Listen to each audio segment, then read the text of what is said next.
Hello and welcome to the Lending Podcast. We are your hosts. I am Jeff Jones and this is John Burnham, the guru of mortgage. We're coming to you from Austin, Texas. We love giving you good information about lending and mortgages so you can make great decisions on buying your home, getting your dream taken care of. So if you're a buyer out there and you want some just sage advice from people in the lending world, because what you're hearing online doesn't have a lender perspective, and it is a great time to buy. And we love covering topics to help explain why. So what are we talking about today? We are going to talk about quick pre-approvals and why you should be cautious of a fast pre-approval that you can get online or even in 10 or 15 minutes talking to a lender.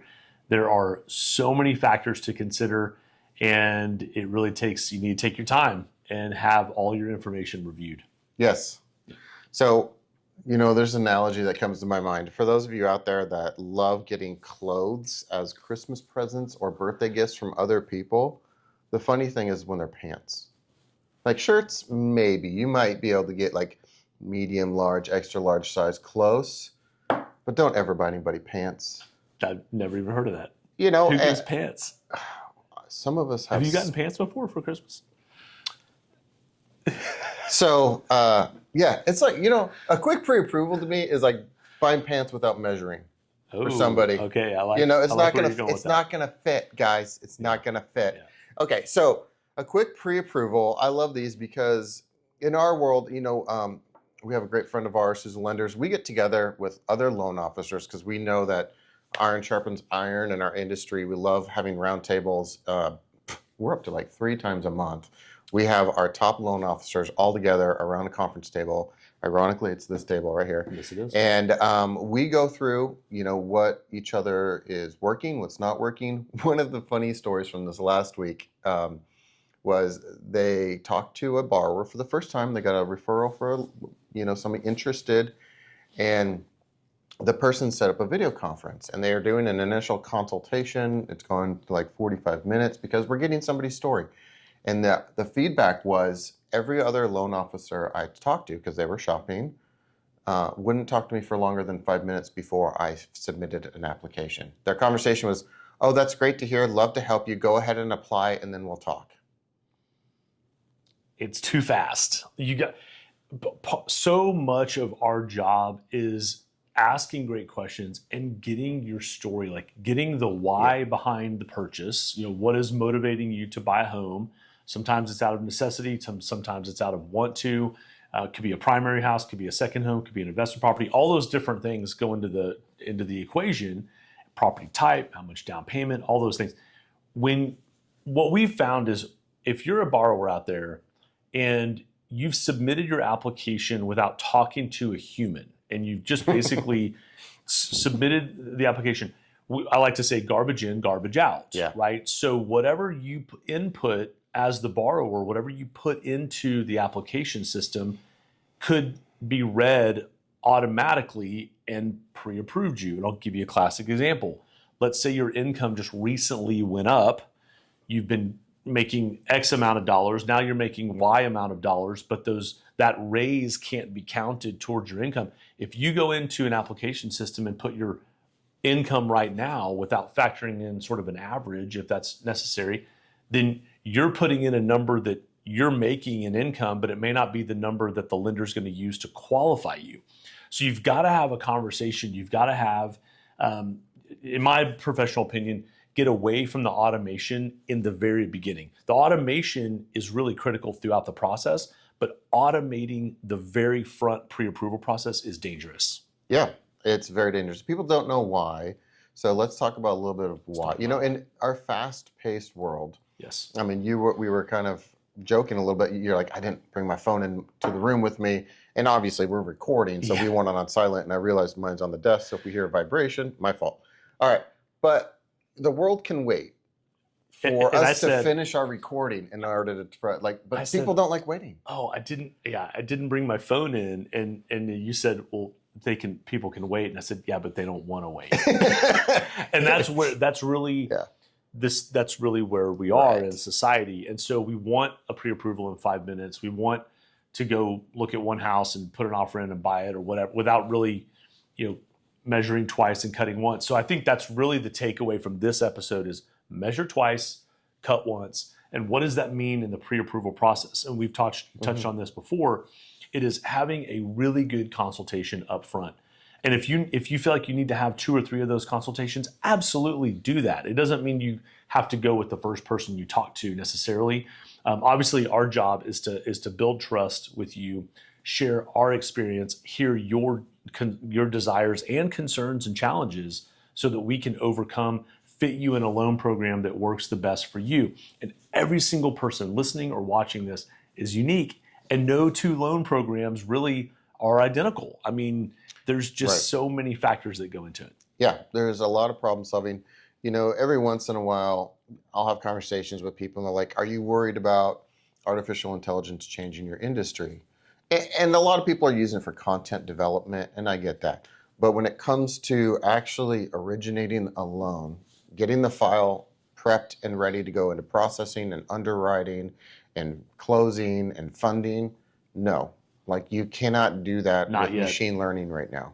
And the reason is because there's no 2 files alike, and that's the impossibility with machine learning, is anticipating every nuance of every file. So in our industry, we're highly regulated. And if people don't understand how many positions there is within the life of a file of a loan in order for it to get funded, I mean, there is anywhere from 7 to 15 people that actually get the file in front of them and re-verifying different pieces of it. It has to make sense to all different 15 people. That goes through the processing and underwriting and funding and closing and legal team and secondary. There is a lot of people that look at one file. And so that's why they take 30 days to close. We can do them in 12 to 15 if we push it, but it still has to go through the same channels. There's no skipping steps in our department, because then the loan wouldn't fund, or the loan wouldn't get blessed basically by secondary to go sell in the secondary market. So it has to pass all these checks and balances. All that to say is, if you don't get that information right up front, then it's not going to make it through those channels. It's going to get stopped and sent back, and then have to be redone, stopped and sent back, have to get redone until it's fixed. So we have these dominoes, and they can't skip dominoes until it gets through that next milestone. And so when you're doing a quick pre-approval, let's talk about what they're getting. You want to make sure, is this a soft credit pull or hard credit pull, right? And some online lenders out there are doing a hard credit pull on you. We don't do that. We don't feel that that's appropriate. We don't want anything touching your credit until you go under contract. Because a pre-approval, you're just shopping, right? You don't want any kind of costs. You don't want any kind of hits on your credit. So don't let an online lender do a hard credit pull on you. That's number 1. 2, they're just going to try to verify income and assets and your credit score and maybe your identity, if that. They might just grab that from the credit report. It's surface level. It's so surface. So there's no story. There's no, why are you buying this home? And if you're getting a pre-approval like that and you're going shopping, and then you get under contract, and now you're trying to get underwriting approval, and you can't because you didn't tell them this, you didn't tell them that, that's actually not the scenario you want for your loan. They're matching you with a wrong product. That is a nightmare, because you did all this work, all this time, all this money, because you have all these things that you're putting up front cost-wise to get that house under contract and starting to buy inspections and things like that, that you just wasted it because you didn't work with a lender that knows your story and knows how to match you correctly. Yeah, and what we found, I think, which is kind of funny, is that common sense isn't common in lending. Right. There's a lot of things in the lending world that make sense to a home buyer, that makes sense to a real estate agent, that might make sense to even to the lender as we're looking at the file, but the documentation doesn't match in some cases. I'll give you a classic example. This is hot off the press just in the last week. So I have a client who bought her first investment. She bought an investment property before she bought a homestead, right? Kind of reminds me of me 20 years ago. Yep. She bought an investment property with one of her relatives. Okay, so this was like 4 or 5 months ago.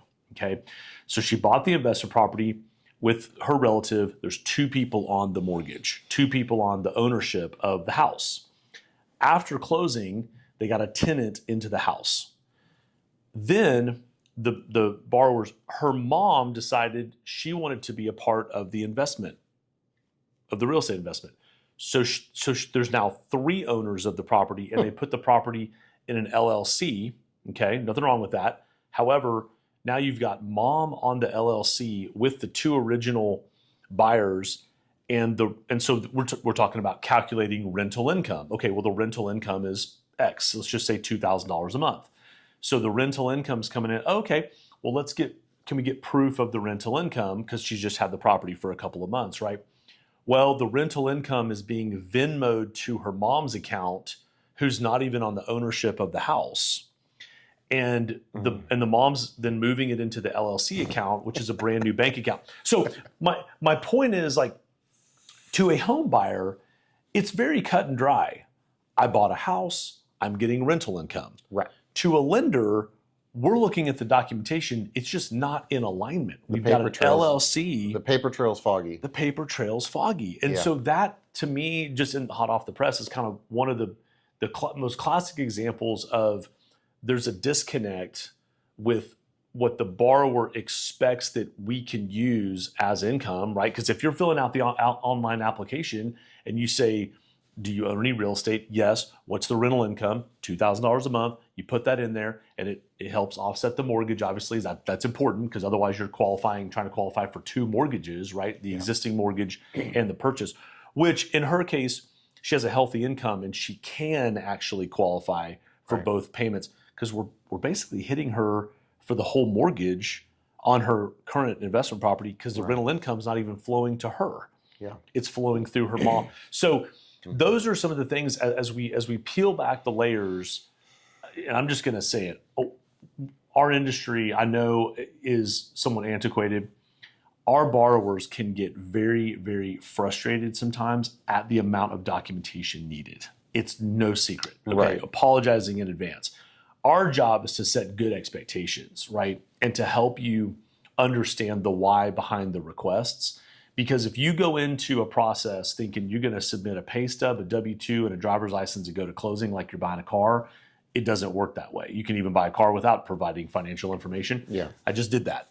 And I got the approval at noon, and I walked out. I drove it off the dealership at 5. That doesn't work with houses. No. You know, it works with cars. This is not buying a car. It's a totally different process. So reset as a borrower, I'm urging our clients, reset your expectations a little bit from the standpoint of, I'm going to be asked for a lot of information because you're trying to borrow $200,000, $300,000, $400,000, $500,000, $1 million. We're going to dig a little bit, and it's not like, don't shoot the messenger. This is the underwriting guidelines. These are the banks that are loaning you that money, that have guidelines, that have to follow the money. They have to follow the paper trail. And in the example that I gave about the rental income, the paper trail really wasn't there. It could have cost her the house, possibly. That's terrible. And she would have been under contract, putting earnest money, and then if there's an online Moving trucks ready. moving trucks out front, and we've all heard stories, right, about closings that have been bumpy or maybe gone sideways. If you're out there listening or watching this, you might have a friend or a family member that went through a really rough closing. I'm telling you right now, it was because most of the time it's because all the documentation was not submitted up front. Yeah. Yeah. I think that when you start the process of buying the biggest piece of basically investment that you might ever buy in your life, then why not start right? Why not start with getting a lot of answers up front from a lender instead of just getting a printout, of a pre-approval letter online? So example is, I did an initial consult yesterday with a great person that's looking to buy their second home. And, their application was for a property that was twice as much as they wanted to spend. And I didn't know that until I started talking to them. I was like, hey, on this application, you put, this is going to be your price point. What I'm looking at right now is that you're tripling your current mortgage. Yeah. So you're paying, this much per month right now. Now you're going to have to pay 3 times that for the next house. Tell me more about your monthly budget for what you want to pay for a mortgage. And they didn't want to pay 3 times more, right? No, They were fine with Yeah. with like 1.5 times more than what they're currently paying. So that brought them into a different price point. Now, if you just go online, what happens many times is they're going to take the majority of your liquid assets and try to extend your buying power, because most goal of online lenders is to get the biggest loan possible from their client because they get paid on the size of their loan. A little secret sauce And there. And so they're and going to perhaps, extend your buying power yeah. probably beyond what you want to, but you don't know that until you have a conversation with somebody that knows what they're talking about. So they might put you in programs where they're buying down your rate severely with the majority of the cash on hand to get a lower rate to get a bigger price point. But you might not be willing to spend all that cash. You want to have cash in your bank after you get your keys. Yes. You don't Yes. want to be 100% depleted of all your funds. And a lot of online lenders, when you're not talking to a person, will utilize every piece of asset they can to get the lowest rate, to get the highest buying power. That's a bad metric. Most people don't fit into that box. I would say 1 out of 50 want to do that. But that's how these softwares are designed right now. Yeah, and I think another message is it's not that it's not that we're bashing the online lenders per se. Just a little bit. Maybe, but it's really it's questioning the process of getting a mortgage approval without talking to a professional. That's really my takeaway for you listening and watching this. That's the takeaway: is have a conversation. I mean, 20 to 30, 40 minutes, like an in-depth conversation. Really go into what's going on in your residence history, job history. Right. Do you have job changes coming? Do you have job changes that you just went through? Are you going through a divorce? Are you getting married? Do you have kids? Your parents going to be living with you. Whatever the situation is, everyone is different. And that's what I love, that aspect of our job, because every conversation is unique. Every loan program is unique. However, having seen thousands of loans, we take all that experience and put you in the best situation possible. And that's what I question with going directly through a digital process without having that conversation, because whoever's receiving that application is just it's like looking at a job resume, but not interviewing the job candidate and just simply hiring an applicant based on what's on paper. What's on paper could be true or it could not be true. Well, yeah, and excuse me.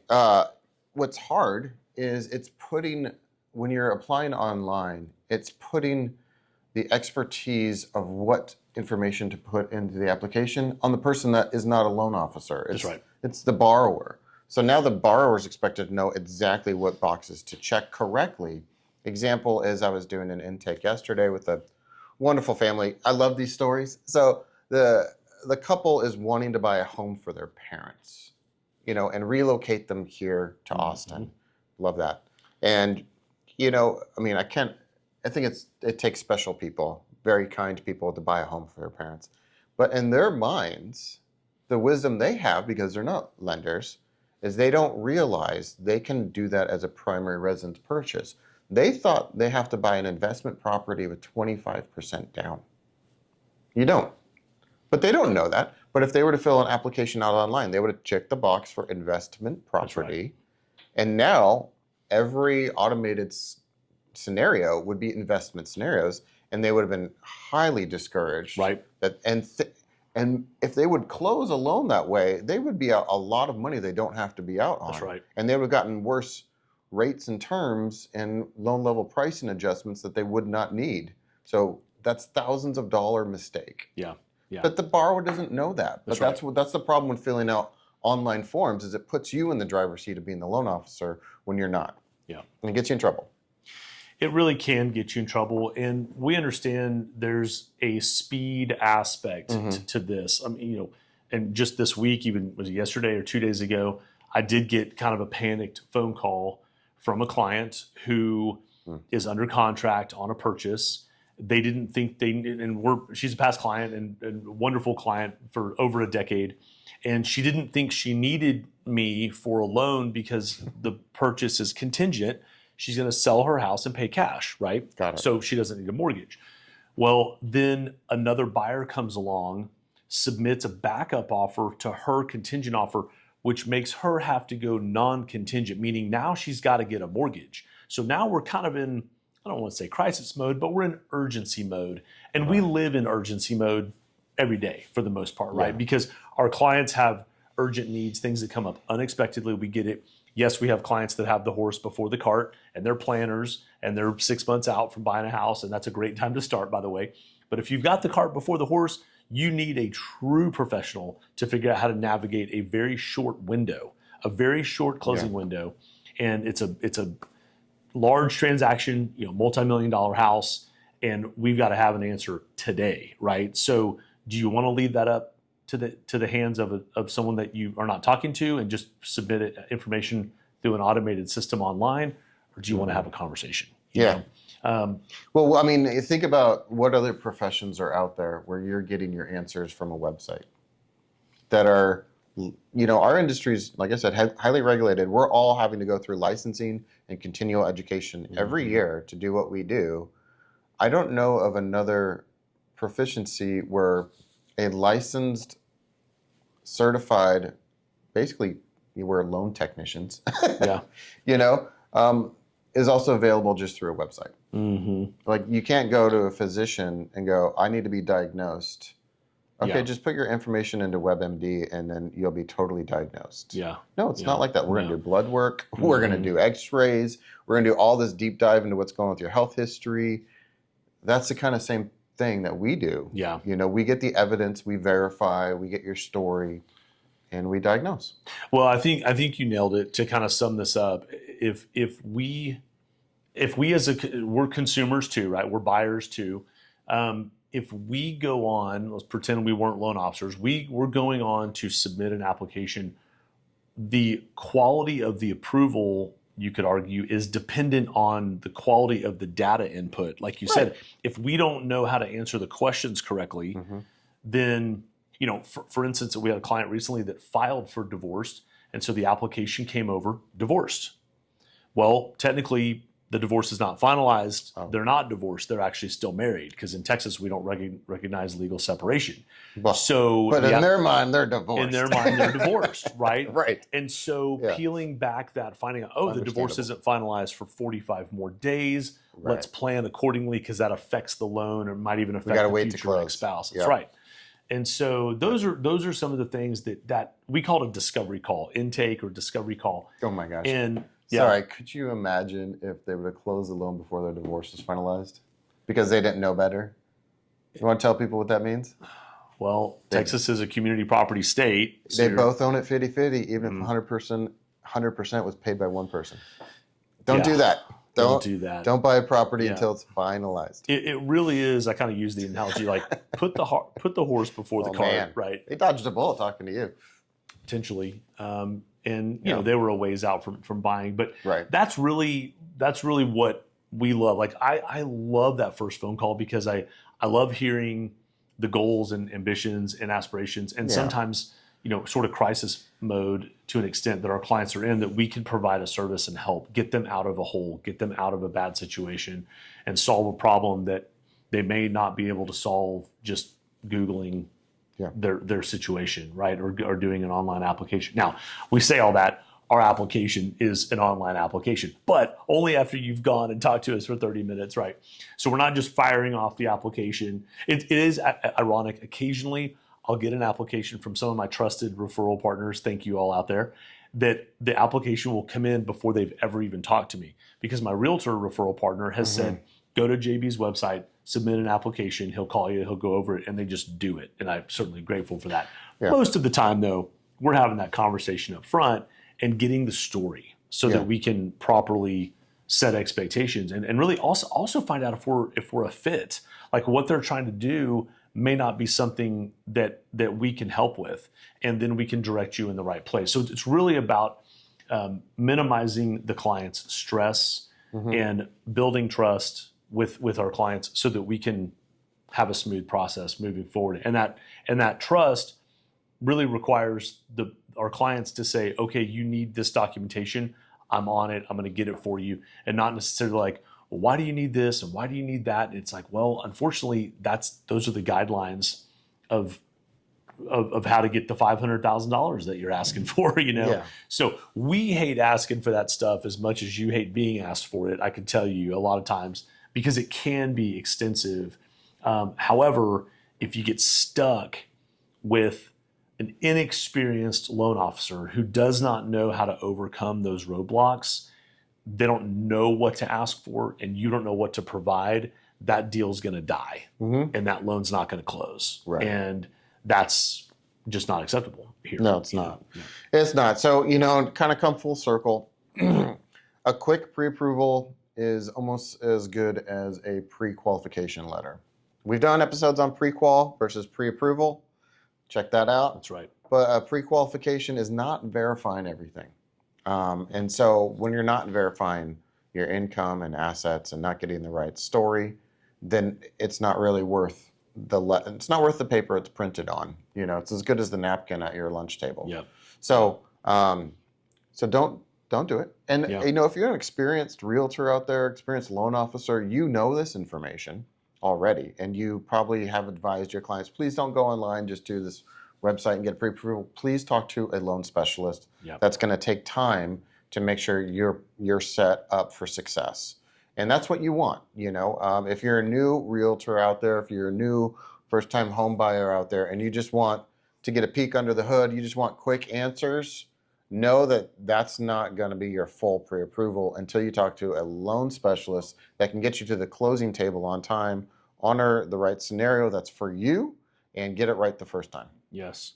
So and with that, I would say start those conversations as early as you can. Yeah. And that can be a pre-qualification conversation initially. Like, hey, here's the overall scenario. Here's what I'm trying to do in a year. Here's what I'm trying to do in 9 months. What do you think? What do you think? And we love those. What snakes in the grass are there that I need to look out for? What can I be planning for?